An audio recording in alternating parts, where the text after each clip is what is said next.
Robert Mitchum was born Robert Charles Derman Mitchum on August 6, 1917, in Bridgeport, Connecticut, and hardship shaped his life from the very beginning. When he was just 2 years old, his father, a railroad worker, was killed in a tragic accident, leaving his mother to raise 3 children alone during difficult economic times. Constant moving, financial struggle, and emotional instability defined Mitchum's childhood, forging the tough, guarded personality that later became his signature on screen. As a young man, Mitchum drifted across the country, riding freight trains, working odd jobs, and occasionally clashing with the law. A brief jail sentence for vagrancy deepened his distrust of authority and reinforced his outsider's view of the world. These experiences were not wasted. They gave him an authenticity no acting school could teach. When Mitchum entered acting, he didn't invent toughness or rebellion. He had already lived it. His path into Hollywood was slow and unglamorous. Mitchum worked as a stagehand, extra, and minor actor before gaining attention in the early 1940s.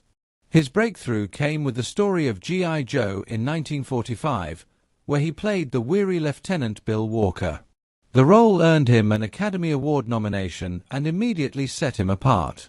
Mitchum's style was quiet and restrained. He spoke slowly, moved little, and expressed emotion with subtle gestures. While some critics mistook this for laziness, audiences sensed depth, danger, and emotional weight beneath the surface. During the late 1940s and 1950s, Mitchum became the face of film noir.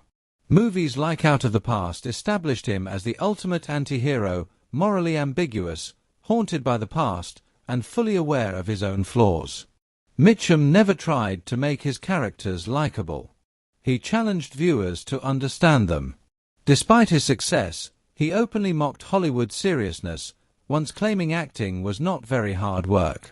His 1948 arrest for marijuana possession shocked the nation and nearly derailed his career, but the scandal only strengthened his rebellious image.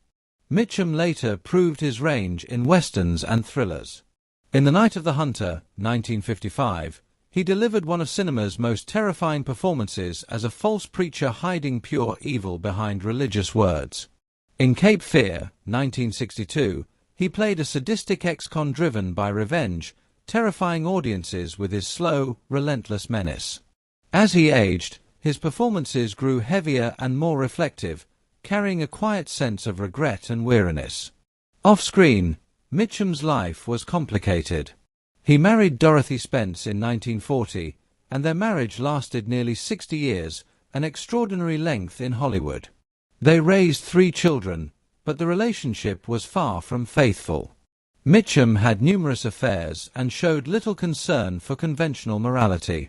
Despite the betrayals and strain, Dorothy remained, and their bond endured until his death, defined more by endurance than romance. Mitchum was also famously blunt, and while he avoided public feuds, he openly disliked actor Glenn Ford. He saw Ford as overly calculated, ambitious, and artificial, everything Mitchum despised about the studio system. To Mitchum, Ford played it safe, avoided risk, and cared too much about image. This quiet rivalry reflected a deeper clash between 2 philosophies of stardom, polished ambition versus rebellious authenticity. In his later years, decades of heavy smoking took a toll on Mitchum's health. Lung cancer slowly weakened the once formidable actor. True to form, he faced illness without sentimentality or apology, accepting the consequences as part of a life lived on his own terms. Robert Mitchum died on July 1, 1997, at the age of 79. His death closed the final chapter on one of Hollywood's last true anti-heroes, a man whose legacy lives on through performances defined by honesty, danger, and unforgettable realism.